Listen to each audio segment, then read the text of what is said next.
Coming up in this week's episode of Coaster News, a brand new roller coaster has officially been unveiled for Universal Orlando Resort, and the name for a new attraction, Alton Towers, has officially been revealed.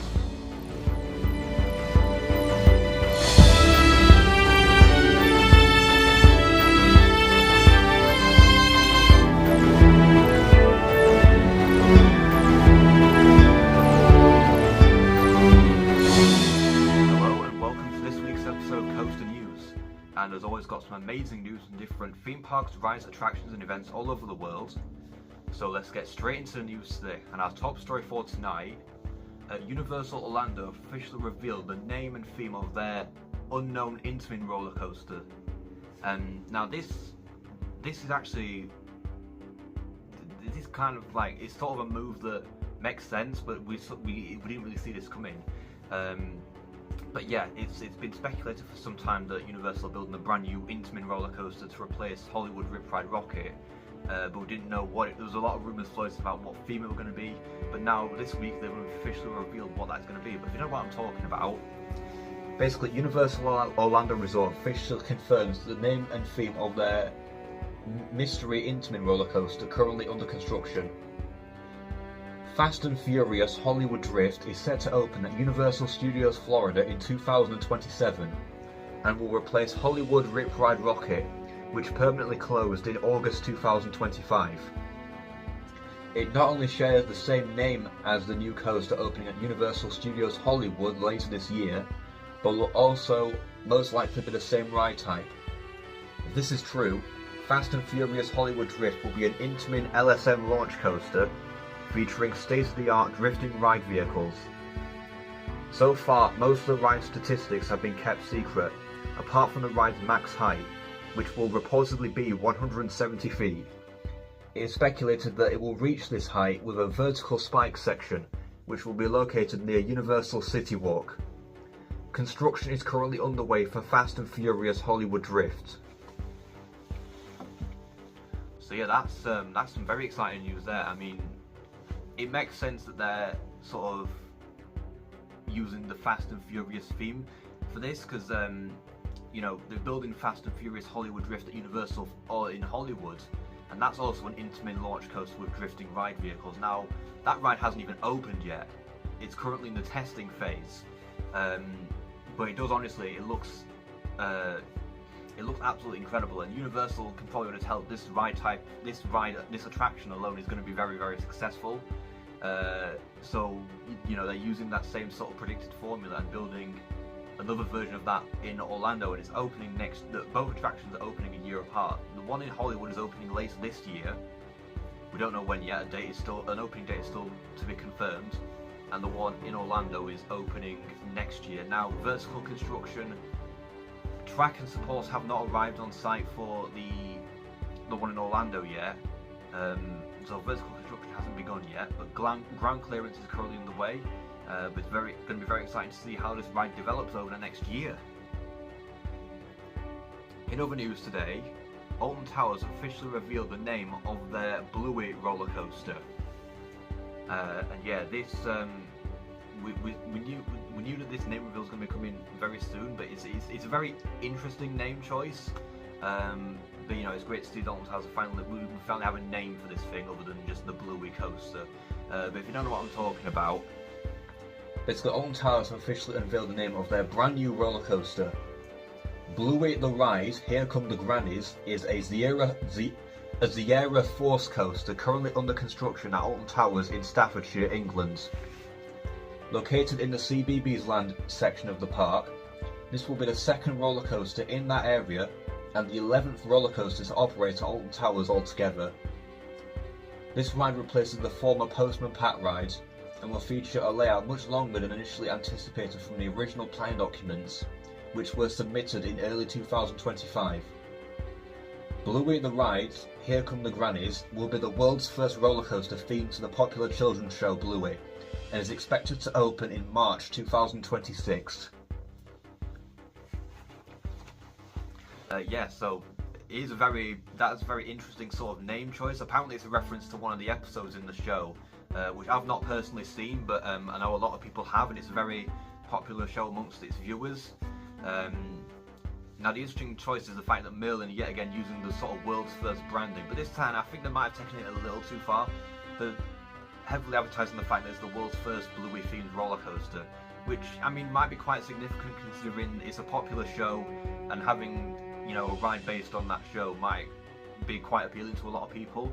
But considering it's the fact that like they're putting it up there with like I mean, they're not necessarily putting it up there with like the rides like the Smiler, which break actual, and other like secret weapon coasters that break actual world records. So maybe labeling it as like a world's first is maybe a bit excessive. I mean, it is technically the first ride ever built themed to this sort of this show, but labeling it as like, I don't know, it might be a good marketing call, we don't know. I mean, this ride probably will draw quite good crowds to Alton Towers because, like I said, it's a popular series, beloved by many, and the fact that, you know, hopefully this might help Alton Towers and Merlin in general bring up to not like a perfect sort of financial state, but hopefully a better like operational standards maybe. I don't know, we'll have to wait and see when this ride officially opens. But yeah, either way, it looks quite interesting, and it'll be very good to see when this brand new roller coaster opens around March 2026. It'll probably open on the park's opening day this year, but you know, I look forward to it. Also in the news today, the TRON Aries overlay for TRON Light Cycle Run has officially ended. And yeah, this overlay actually went on for a lot longer than we thought it was going to be, because especially considering how long the overlay for the one in China lasted compared to the one in Florida. But the ride's now back to its original state with the Daft Punk music and the blue lights and everything. But if you don't know what I'm talking about, basically after over 4 months, the popular overlay for TRON Light Cycle Run has officially concluded. TRON Light Cycle Run is a Vekoma family launch coaster located at Magic Kingdom at Walt Disney World in Florida, USA. First opening in 2023, the ride is themed to the 2010 movie Tron Legacy. However, in October 2025, Walt Disney Studios officially released the new movie Tron Aries. To celebrate the release of the new film, it was announced at Destination D23 in August 2025 that the 2 Tron coasters at Walt Disney World and Shanghai Disneyland would receive a temporary overlay inspired by the new film. The overlay would introduce the addition of new red lighting on the ride's canopy and a new onboard soundtrack featuring original music by Nine Inch Nails. The overlay began on 15th September at Magic Kingdom and began at Shanghai Disneyland the next day. The overlay was praised by many guests, with some preferring it to the original version of the ride. The overlay for TRON Light Cycle Power Run at Shanghai concluded in October 2025. However, the one at Magic Kingdom would go on for over 4 months before Disney announced that the overlay for TRON Light Cycle Run would end on the 19th of January 2026. On the 20th of January, the ride returned to its original state. So yeah, the ride is now back to its normal state with like the original ride soundtrack, the standard lighting. It's all back to normal now. So yeah, I mean, if you experienced it and you saw like this whole other version of the ride, which did you prefer? Let me know in the comments down below. Did you prefer the Aries version, or did you prefer the original version of Tron? Now I've not actually been on this ride at all. The only time I've ever seen it in person was in 2019 when it was still being built. So I can't really speak on like my sort of experience of it. Now that was kind of, I'll never be able to experience this Tron Aries overlay. So if I ever go back to Disney World, which hopefully I will in the future, I'll experience the original version of the ride. But unfortunately, I'll never be able to experience the Aries overlay. But it still looks pretty cool. It gives like a whole different tone with like that aggressive red lighting and the Nine Inch Nails music. It honestly looked awesome. But what did you guys think of it? Let me know in the comments below. And finally in the news today, Stardust Racers has valid at Epic Universe. Now this ride, literally, some of the issues with this ride have just been immense. Obviously it isn't the worst thing that's happened on the ride, as we know. But yeah, it's like things just keep happening to this ride. Mind you, this seems to be a pattern with a lot of like recent Mack rides attractions, and it's very strange how this is happening. But if you know what I'm talking about, basically for the first time in its operating life since it opened, Stardust Racers valid in the middle of its layout last weekend. Stardust Racers is a pair of dueling Mack Rides multi-launch coasters located at Universal Epic Universe in Florida, USA. It opened alongside the rest of the theme park for the first time on the 22nd of May 2025 and is the headline attraction of the park's central hub area, Celestial Park. On Sunday, 18th of January, Stardust Racers was closed to the public due to unusually high winds in the area. However, park staff were testing the ride with empty trains during this time. Around midday, both trains valid in the middle of the ride's layout, which resulted in the ride being closed for much longer than expected. Thankfully, they managed to remove the trains and get the ride back up to operating standards, meaning on the 22nd of January, Stardust Racers officially reopened to the public.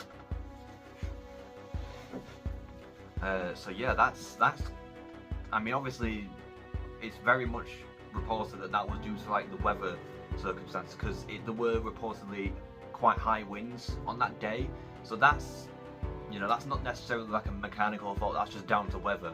That's why the ride was closed in the first place, because of the weather, because the winds were too high for it to actually physically operate with people on board. But still, the fact that happened is just that's wild. Thankfully, they managed to get it back open quick though. Like it was closed on the 18th, and they got it back open on the 22nd. So that's like what, about 4 days short, which isn't too bad considering it valid. And it's two tracks as well, so it's not just one coaster. It's technically two coasters that they had to remove the train off of the track, get them both back on their respective tracks, tested, and then back open. So yeah, that is actually crazy. But this is sort of a pattern with like a lot of modern Mack coasters, because Stardust Racers has had a number of technical issues since it opened, just issues in general. Obviously there was the valleying, and then there was the unfortunate passing of a rider a few months ago on Stardust Racers. And it's not just Stardust Racers as well, other Mack coasters have had sort of issues like this since opening, like Hyperia at Fort Park. That's had a number of mechanical issues, like it was down quite a lot within its first few weeks of opening, and that's valid a couple of times as well. Not to mention there's been reports of the trains rattling on that ride as well. I mean, thankfully they seem to have fixed that issue in recent months. And also Voltron at Europa Park. Now that's not had as many issues, but there have been reports of the trains rattling quite a bit, quite significantly. Not too bad, but you know, the rattle is still there. So it is sort of like begs the question of like how Mack rides are handling like the operations and like the sort of construction of their modern attractions, and you know, what can they do about it? Because that's 3 big coasters in the space of 2 years that have had these sort of issues. So it is quite interesting to see, but hopefully these issues can be resolved in Mack Rides' ride portfolio. So that is it for this week's episode of Coaster News. I hope you've enjoyed it, and if you did, then please make sure to like and subscribe, and comment what you'd like to see in the next video. Goodbye.